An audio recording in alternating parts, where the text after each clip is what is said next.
The following program was produced by an independent community producer. The opinions expressed do not necessarily reflect those of the Weymouth Community Access staff or its board of directors. WCA, in compliance with FCC regulations, is prohibited from exercising control over the content of independent member-produced public access programming. Ladies and gentlemen, I want to thank you for attending our Business and Professional chapter of the John Birch Society in Wakefield, Massachusetts, in June of 2011. And I'm very pleased to introduce our speaker, Tom Eddlem, Thomas Eddlem. Tom is a graduate of Stonehill College, and almost right out of college he became a research man for the John Birch Society, worked in the research team when it was in Belmont, Massachusetts. And it's interesting, when I joined the John Birch Society, I hadn't met any member. I just read the material, I said, this is for me. And my first real person that I met, real Bircher that I knew, was this fellow right here, when his chapter was in Dedham, Massachusetts, just a town away from me where I was living at the time. And Tom ended up going to Appleton, Wisconsin. He became the director of research for the John Birch Society for many years, until he returned back to his native Massachusetts. And he now lives in Taunton, Massachusetts as a school teacher. But along the way, he's become one of the New American's top writers, and many of our articles focus around the tyranny aspect. Well, almost everything we focus on is tyranny, but his focus is the what do you call it, the Patriot Act and all of the things that came out of that. And so we're very proud to introduce him. And I get nothing, and people tell me, this guy Tom, what a great writer he is. He did a recent article about Walter Reddy, the man who was a friend of ours, who got, in fact, he spoke here at one point, was arrested, not even arrested, but handcuffed in front of his house, and his house was searched, and they seized his cache of weapons, one antique handgun and one shotgun, which he probably hadn't fired in 15 years. So let's give him a nice warm hand, Tom.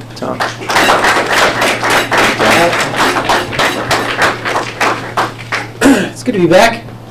Is that working? It's good to be back here. Hal sent me the topic of losing liberty. And I thought, wow, that's pretty depressing. We are losing our liberty, and that's for sure. And of course, I also thought, gee, that's a pretty open-ended topic. It's like saying, talk about whatever you want. It's like saying, we can see that. I mean, he could have said I could talk about anything I want, because we're losing freedoms across the board. Almost all of our freedoms are under assault. The only one of the Bill of Rights that's not under assault is the Third Amendment, where they're not putting soldiers in our houses without our consent. But maybe the time will come for that too. He also could have said that I could talk about anything in the history of the world, because liberty lost. Well, I mean, that's pretty much the history of the world, with few exceptions. Our country is one of the few exceptions. One other, I think, is perhaps some of the Islamic world today. I mean, I know that sounds radical, but they are getting information through the internet. They are organizing and opposing the tyrannies that have held them bound for many centuries or millennia. Are they perfectly informed? Do they want a Jeffersonian society? Probably not yet. But the world is changing in the direction of liberty. It's still in the minority, though. It's still in the minority.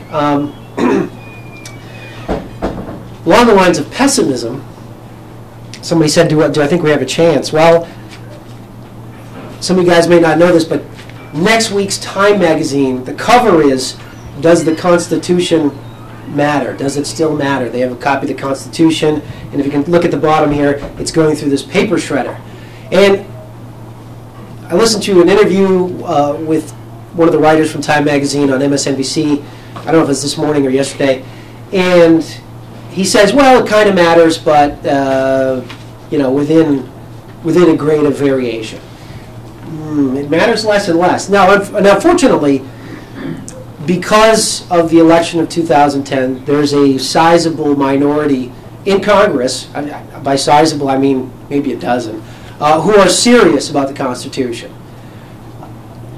That's up from maybe 2 just a year ago. So it's not. It's a substantial increase, and And people are talking about the Constitution. It's not just, you know, one or two lonely voices, you know, Ron Paul and you know, one or two other guys. There's a number of new congressmen who are talking about the Constitution, voting strictly to adhere to the Constitution. There's this guy, Justin Amash, up in Michigan. He's like Ron Paul, except he's 40 years older, younger. He's barely old enough to be a congressman. He's in his early 30s. So I mean, you know, we may get many years out of him. And there are others who came very close, who are perhaps thinking of running for Congress again. So we may change that around. The Time magazine, in conjunction with its cover, I'm going to give this, let you guys pass this cover around here. In conjunction with its cover story of Does the Constitution Matter, they polled Americans. Now, let me get this question exactly right. This is the question they asked. Should the government follow exactly what's spelled out in the Constitution, or should it be interpreted based on changes in society? And the magazine poll said that 41% of Americans say that the Constitution should be applied strictly, while 54% say it should be interpreted. Now, I think that's the key buzzword, interpret. I remember a couple of years ago I was on a jury, and it was kind of an exciting topic. It was a really boring trial. It was a mafia drug trial, and the guy that was up for it, he was kind of a loser, street capo in the Italian La Cosa Nostra, and he'd been charged with dealing cocaine. That was the charge against him. He had 2 counts. One was possession of cocaine, and the other was intent to distribute cocaine. And the evidence, he basically admitted he did it, but he said in the circumstances were he was ordered by the boss, and if you don't do what the boss says, you're dead. Well, anyway, it goes to trial, and of course, you know, we hear the attorneys treat us like morons. They say everything really slowly and repeat it again and again. And you know, everyone in the jury is like, "Come on, we heard it, we got it." But you know, they have to treat us like children. And the judge did pretty much the same thing too.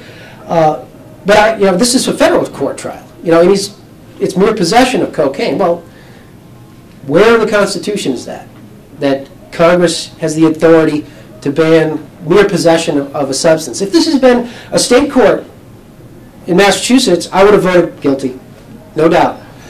Get into the deliberation, it's 11-1. Guess who's the one, all right?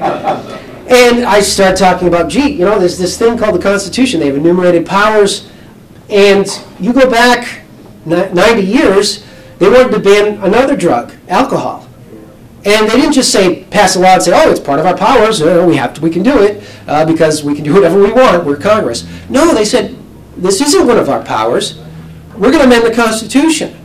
We're going to pass an amendment, the 18th Amendment, which banned possession of alcohol. That gave Congress the power to do it. And you know, then they passed the Volstead Act in 1919. I'm a history teacher, all right? And that banned alcohol. They didn't have anything like that for cocaine or anything else. Now, after the trial, I came out in the Boston Globe, and I was in the Boston Globe, and I was in the Harvard Law Review, which surprisingly defended me. And you know, some radio talk shows interviewed me, and I was on one in Worcester, WCRB. It's a sizable station. And one of the hosts said to me, "Oh yeah, good for you. You know, you're going against the power, against our right to do, to do drugs." And I'm like, "Wait a minute. All right. I never said I was a libertarian. All right. When God was giving out our rights, you know, your right to freedom of speech and your right to trial by jury and your right to keep and bear arms, one of them He gave us was not the right to deal bricks of cocaine. All right. That's not my view. I was simply making a constitutional point. But anyway, we get in the jury room, and they're all like, oh, everyone else is sort of, what do you mean? You know, the judge says it's constitutional. You know, why we're not? This is. I don't know anything about the Constitution. I can't think about the Constitution. You know, I got panicked. I wish there had been a copy on the wall. It would have been a different jury back then. But of course, all they have is paintings of boats and stuff. You know, things that won't be of any use to the jury. So the foreman prevails upon me to ask a question. to the judge. And so I asked the question that I just said. I said, gee, where's the constitutional grant of authority? And I pointed to the Prohibition Amendment, and the judge says, okay,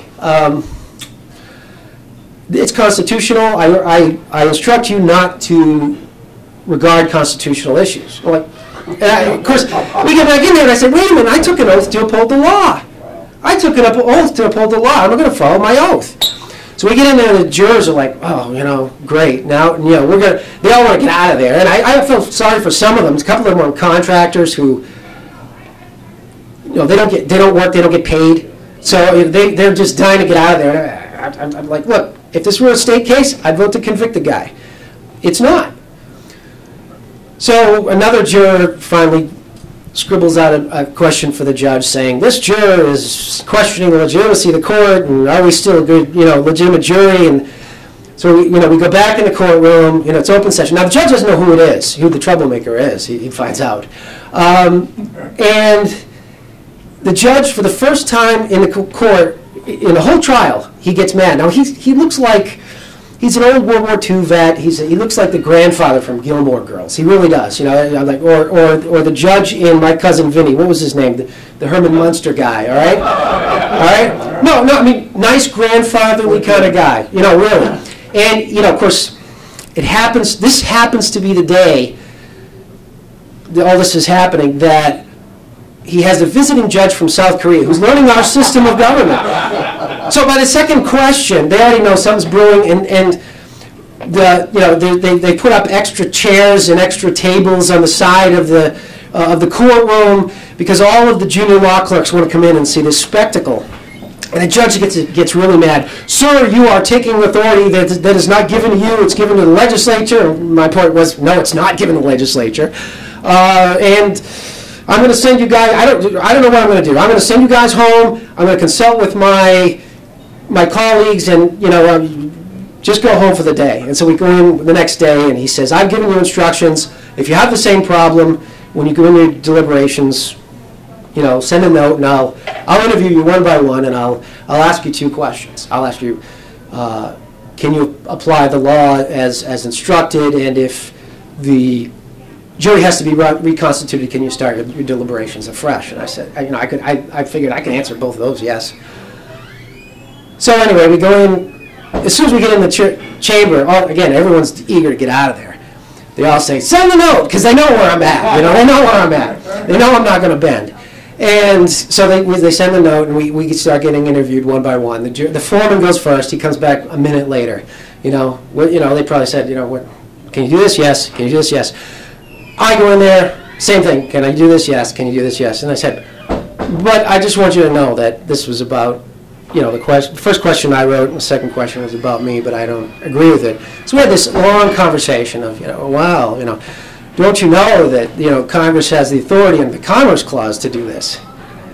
He could have said General Welfare Clause, but I mean, this is the kind of thing I try to teach my kids. I mean, I'm a history teacher at Coyle and Cassidy High School in Taunton, and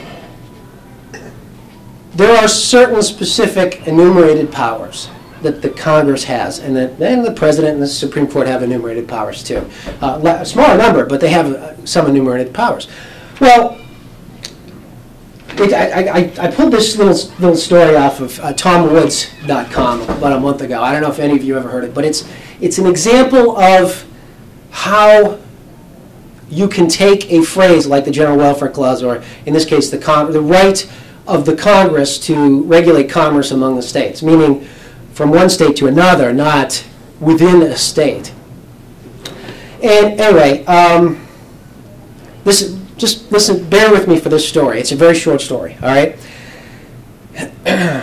Here's the best way to understand Article 1, Section 8, the General Welfare Clause, or the Commerce Clause of the Constitution, and its abuses.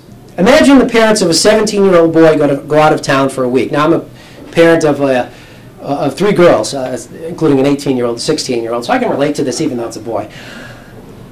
And they entrust him to take care of himself for that week. Before heading to the airport, the parents leave the car keys, a debit card, and a note.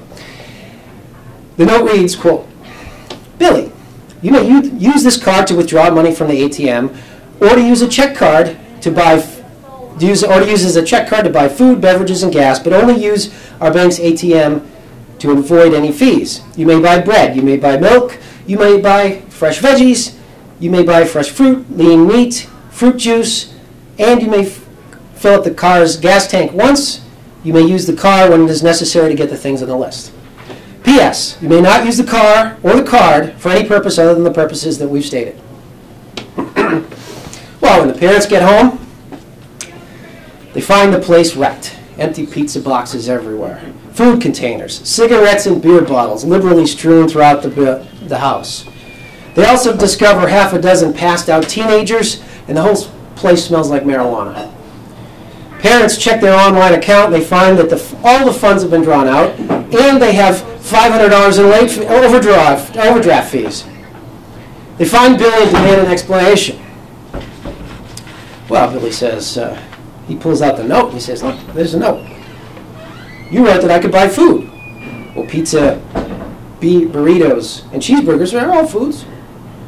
You wrote that I could buy beverages. Beer and whiskey are beverages. Gas could be open to any interpretation. Cigarettes and pot give out for gas. You didn't write that I couldn't use the card to buy food, beverages, and gas for my friends as well. Don't worry, I only use the card when I deemed necessary. Like when I took a bunch of my friends to buy candy and popcorn at the movie theater every night and hot dogs at yesterday's Red Sox game. That's the same, by the way, that's the same reasoning that the federal government uses with its general welfare and necessary and proper clauses when they justify their unconstitutional acts. Billy is Congress and the president. And let's see here. The P.S. in the note, P.S. you can't do it anything other than what I've specified, is the 10th Amendment to the Constitution. All right? The parents are you guys. You're the voters. All right? Now, I know what I would do if I went away and my daughters were to treat my house and my money that way. They would not see the light of day for a long time. But voters today who have had the same thing done to them re-elect their congressman in the main. There was some positive change in the year 2010, but for the most part, they have basically been the parents who say, "Oh, I guess you're right. I probably should have written the note a little more specifically, or all right. Well, just make sure you do it better next time." Let's see. So what do we do? Congress is interpreting the Constitution. I love that. The judge used that in the jury case just before he kicked me off. Did I mention that? I was kicked off the jury after 2 days of deliberation. And then, not only that, a couple months later, he wrote a 40-page court memorandum, calling me a rogue juror. Ooh. But anyway, like I said, the Harvard Law Review defended me, so that was weird. But I mean, the interpret is the word he kept using in our discussion. I said, interpret? The Constitution isn't written in Sanskrit or Greek. It's written in English. It's written, why even have a written Constitution if not for the people to understand it? I mean, I understand, and I told them, look, I understand, we need a judge to interpret the laws because nothing coming out of Congress is written in English. You all know that. But Constitution is very plain language. So what do we do now? How do we solve this? Well, there's 3 things you need to do. Of course, I could have said there's 2 things you need to do. Just like there's certain people who say, well, there's only 2 kinds of people in this world. People who say that there are only 2 kinds of people and everyone else, I guess. But there are basically 3 things. The first thing is organize and educate, and that's what the John Birch Society is about. And I'm glad to say we have a little competition for the first time. It used to be that there was nobody else that could do it, that seemed to be doing anything. And there are some other groups that have come up recently that are doing some good and doing some organizing. Some of these Tea Party groups seem to be helping. Not all of them, but some of them. And second is sort out Congress. Know how your congressman is voting. Get rid of the ones who aren't following the Constitution, and keep the ones who are. That for most of us, actually probably all of us in earshot here in the Northeast is just about all of them, get rid of them. But there are a handful of constitutionalists out there. And then finally, work on elections. Now, and make sure you get the right guy elected. Now, of those three, by far the most important is the first one. Because if you don't have that understanding, if you don't have, until we reverse those numbers in the Time magazine survey, only 41% say we should apply the Constitution as written, and 56% say, oh, well, whatever people feel like doing today, society has changed, it's not the horse and buggy days, whatever. Until we flip those numbers, you can work on elections till kingdom come and you won't do any good. You'll just keep electing the same losers who don't understand and don't appreciate the Constitution. You're not going to trick people into, trick the voters into voting for constitutionalists. You have to get them to understand the Constitution first. Then you work on the elections. So we've got to flip those numbers first. So education and activism in that regard is the most important thing. How do you sort out Congress? I think there's a certain, to use a biblical phrase, sheep and goat issues that you can look to find out who are the constitutionalists and who are not. Who are the strict constitutionalists? Like, for instance, the vote on the Patriot Act. That was one of them. Among the presidential candidates, I think only one voted against it, Ron Paul. The Libya vote was another one over the last week. Among the presidential candidates, I think only two voted against it, Ron Paul and Michelle Bachmann. Also, any amendment by a strict constitutionalist. They will constantly have amendments. Justin Amash, Ron Paul, Rand Paul, he had amendments on the Patriot Act itself. Those are good sheep and goat type votes to find out, gee, is my congressman worth keeping? Any vote on the Federal Reserve to either audit it or tighten it up or abolish it entirely. These are good, solid votes. And finally, the debt limit, but not until after the GOP leadership sells out and decides to favor it. The ones who vote against it, then they're serious. Because it's only a matter, now right now they're bargaining. They're in the bargaining stage. The Republican leadership is going to vote for the debt limit increase. The Democratic leadership is going to vote for the debt limit increase. The ones who still, after they both agree on this bipartisan agreement, vote no, that's a sheep and goat issue as well. The issue, I think, is right now, everything stems from the whole idea of the general welfare and or the Commerce Clause interpretations of the Constitution. But we've actually gone beyond that because Congress, as far as most people are concerned, 54% according to Time magazine, can do anything it wants except if it's specifically prohibited. That's why you have some Democratic congressmen now supporting constitutional issues, even though they're very liberal Democrats and want to socialize medicine and do a number of other things. Why? Because they still believe in the Bill of Rights. They still believe in freedom of speech. They still believe in the Fourth Amendment, where you have the right to freedom against unreasonable searches and seizure, which means three things. You have to have a court warrant.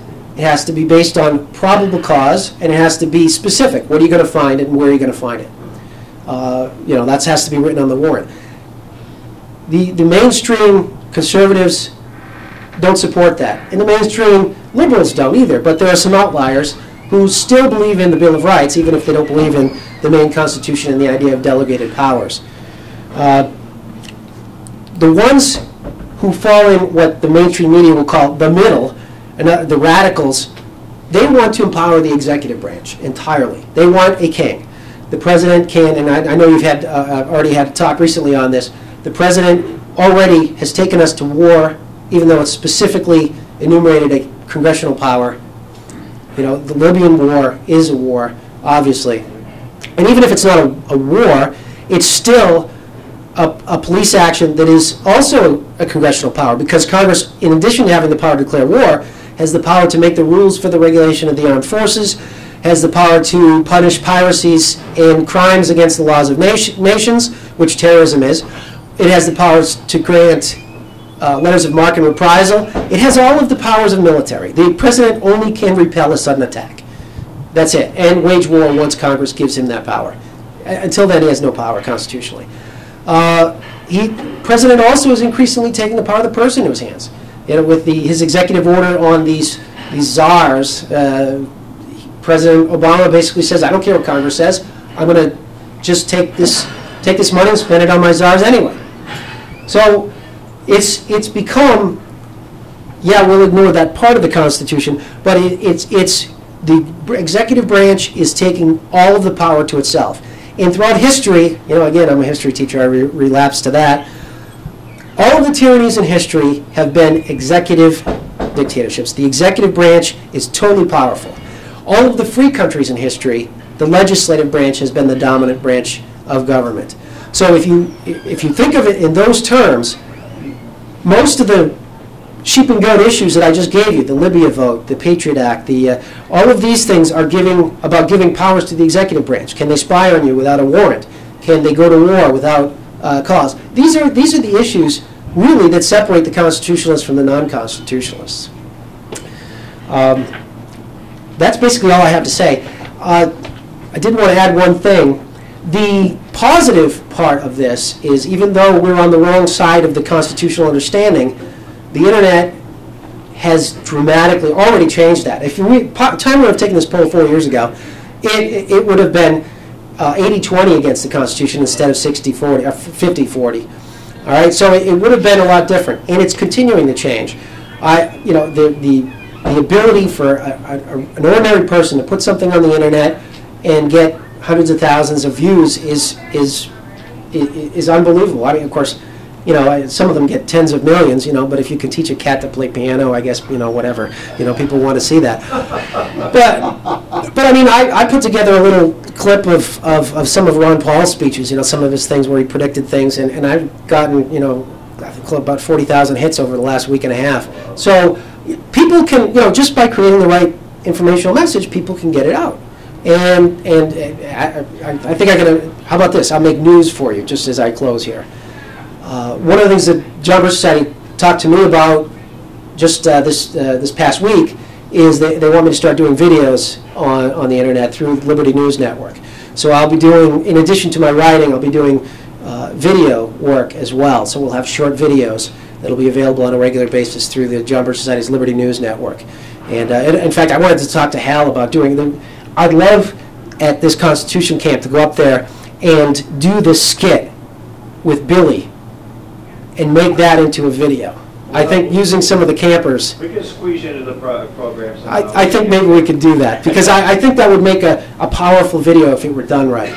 You know, I mean, it's a great example of the difference between delegated powers and a general government with unlimited powers that are only limited by a Bill of Rights. So, anyway, thank you for your time. I don't want to be too long. Thanks, Tom. Yeah, folks, before I close, I do want to mention I get copies of the Constitution through the National Center for Constitutional Studies, and you get 100 for $30. And you have to order. If you need them time sensitive, you're going to order in advance because they're back ordered, which means lots of people are finding this document for the first time. But the problem is you can have a Constitution and not have a clue as to what it means, you know, because of the way the reading skills or the misinterpretation. So you need somebody who's showing, hey, well-regulated doesn't mean a bunch of laws. It means you know how to use that weapon, you see. You know, like he just talked about, you know, you take a clause and you can, if you misapply it, you can set up a dictatorship. A reporter in North Jersey wrote an article. John Birch, a mailed him a Constitution, said the Patriot Act was unconstitutional and all of this TSA stuff is all constitutional. And what do you mean? This is ridiculous. He cites the preamble about secure the blessings of liberty. So that means you can set up a dictatorship under the preamble of the Constitution. So it's just a lot of misinformed people. And that's what our job is, to help bring that understanding about in whatever means possible, morally, tastefully. You know. So when I say we're not going to have another meeting until September, we got a lot of work to do, folks. But thank heavens, more and more people are paying attention to what we have to say. And you know, I put up some of the old classic stuff, old Robert Welch's The Truth in Time, and people are just, wow, you guys said it back when? They're very impressed. And what you folks, some of you are senior Birchers, you know how frustrated it was 20, 30, 40 years ago. No one was paying attention. Well, guess what? They're paying attention now.